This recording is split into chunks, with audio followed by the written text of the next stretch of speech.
ए minister respectfully said, एक मंत्री ने आदरपूर्वक कहा, sir Maharaj, now is the time to select a flower for offering to the deity.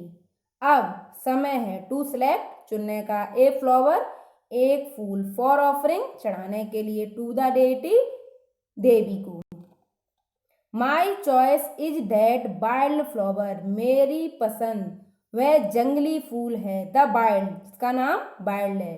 Said the king, राजा ने कहा। All eyes open wide because the king had chosen a wild flower in preference to all types of beautiful flower. सभी चकित रह गए क्योंकि राजा ने जंगली फूल चुना था के बजाय to all types of beautiful flower, सभी सुंदर फूलों के बजाय राजा ने जंगली फूल चुना था। इस वजह से सभी चकित रह गए।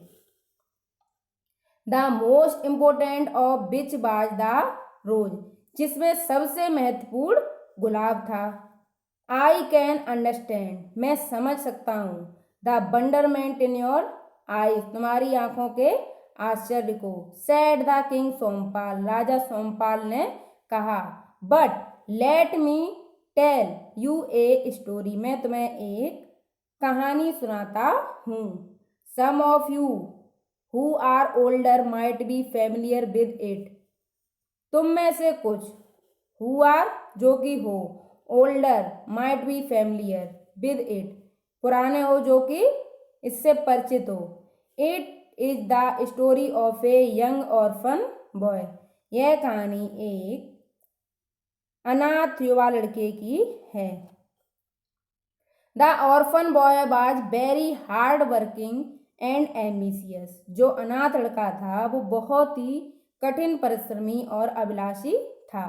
ही wanted to achieve something in life, वह अपने जीवन में कुछ पाना चाहता था। He wanted to study and learn new skill, वह अध्ययन करना चाहता था और नई कुशलताएं सीखना चाहता था।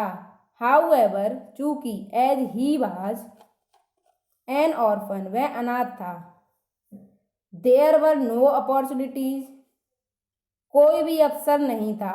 अपॉर्चुनिटी मीन्स अवसर, फॉर हिम उसके लिए, इन द किंगडम राज्य में। At one place in the kingdom, राज्य में एक स्थान पर। देयर वाज ए टीचर, एक गुरु थे।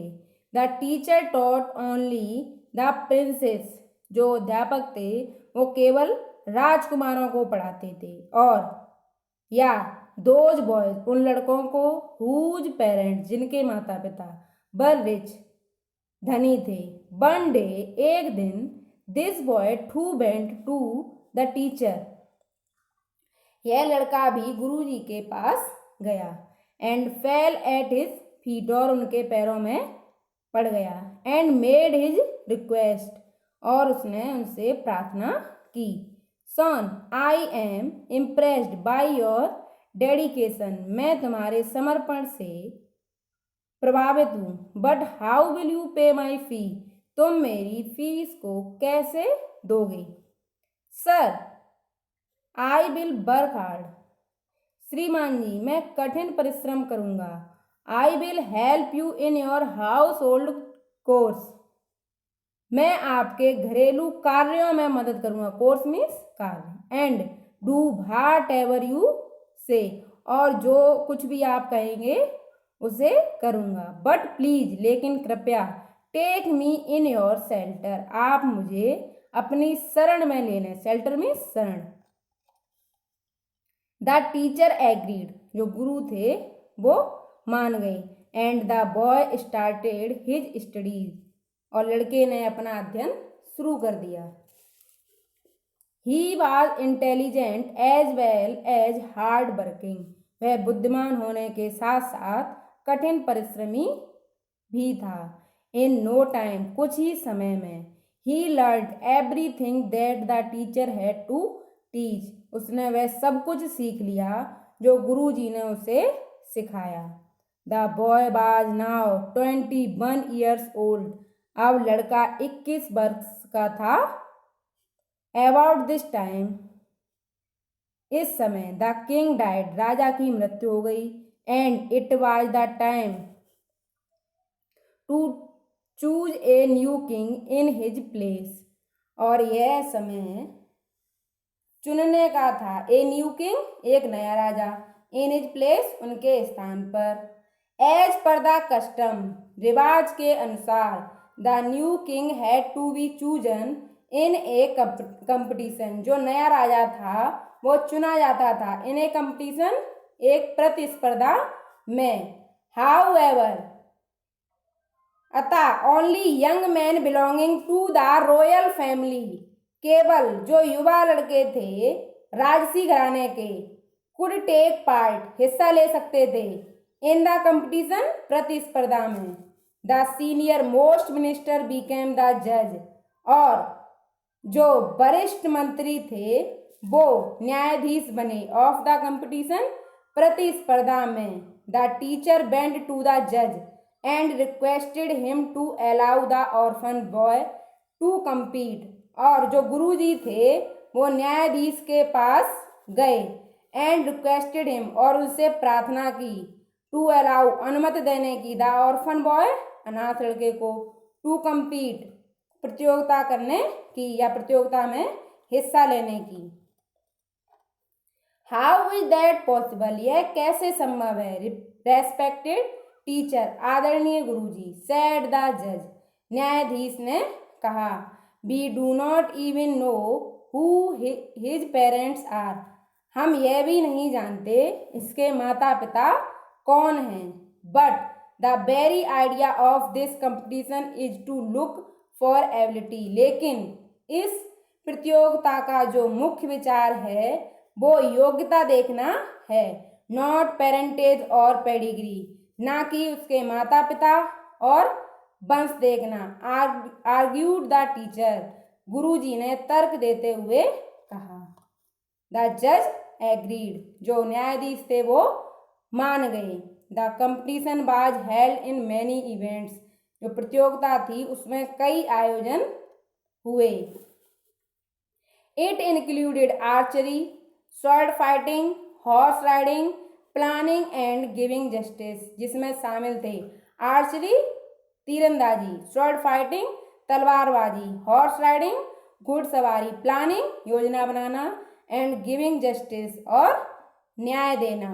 The orphan boy led all other competitors comfortably, अनाथ लड़के ने अन्य सभी प्रतियोगियों का आराम से नेतृत्व किया।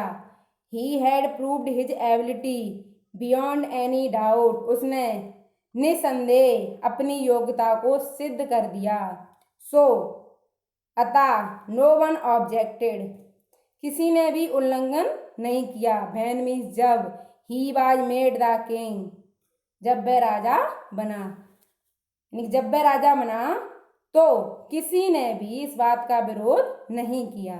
द किंग पॉज, राजा रुके, एंड देन आस्क्ड, और पूछा, can you gas the real name of this boy, क्या आप इस लड़के का वास्तविक नाम सोच सकते हैं या बता सकते हैं। Sompal, Sompal, the cries rang out, Sompal, Sompal, आवाज आई।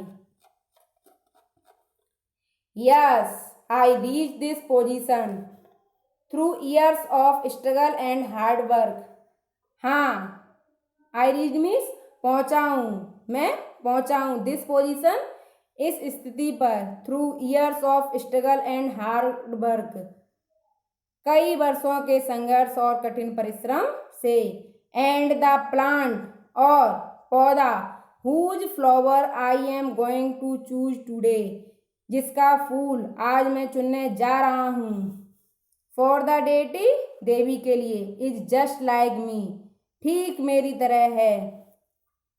It has shown its ability among all other famous flowers, इसने अपनी योग्यता को अन्य सभी प्रसिद्ध फूलों के मध्य दर्शाया है। It ought to be chosen, इसे चुना जाना चाहिए। फॉर इट्स ब्यूटी, इसकी सुंदरता के लिए, एंड स्मेल, और खुशबू के लिए। Sompal stopped for a moment, Sompal कुछ क्षण के लिए रुका। लुक्ड एट हिज ऑडियंस, और अपने दर्शकों को देखा। एंड कंटिन्यू, और निरंतर रहा। द रोज, गुलाब, which has won the title of the flower king for years, गुलाब जिसने जीता था the flower king, title of the flower king, फूलों के राजा का खिताब, फॉर ईयर्स, बरसों से, इज ए पेम्पर्ड प्लांट, यह एक सिर चढ़ा हुआ पौधा है। इट गेट्स अटमोस्ट अटेंशन, इस पर सभी का ध्यान था। Whether it is giving it water और मैन्यूर, इसमें खाद पानी दिया गया, और प्रूनिंग और शेपिंग, कटाई छटाई की गई। Everything is done with care and precision, इसकी हर प्रकार से अच्छी तरह से देखभाल की। But the plant I have chosen, लेकिन पौधा आई हैव चूजन जिसे चुना है, is left to grow on its own, यह स्वयं निकला है। No one gives it water और bothers about where it grow और हाउ, किसी ने भी उस जगह पानी नहीं दिया जहाँ यह उगा, और यह कैसे उगा ये भी कोई नहीं जानता। येट फिर भी, इट सर्वाइव्स, यह जीवित है, एंड ब्लूम्स, और खिलता है। इट हेल्प्स अदर्स फ्लोरिश, और यह अन्य की भी फलने फूलने में मदद करता है।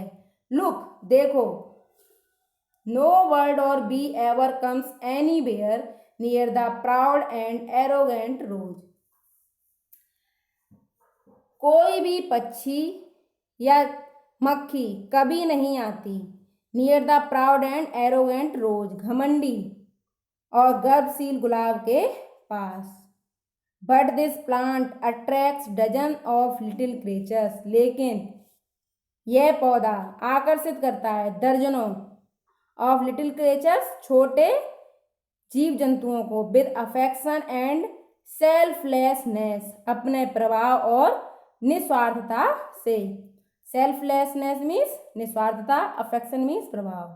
The king pointed to the wild with the exquisite yellow flowers and declared, राजा ने इशारा किया अति उत्तम पीले फूलों वाले वाइल्ड की तरफ, एंड डिक्लेयर्ड, और घोषणा की, माई डियर पीपल, मेरे प्रिय लोग, I choose the wild as this year's offering, मैंने चुना द वाइल्ड, वाइल्ड को, एज दिस ईयर्स ऑफरिंग, इस वर्ष चढ़ाने के लिए।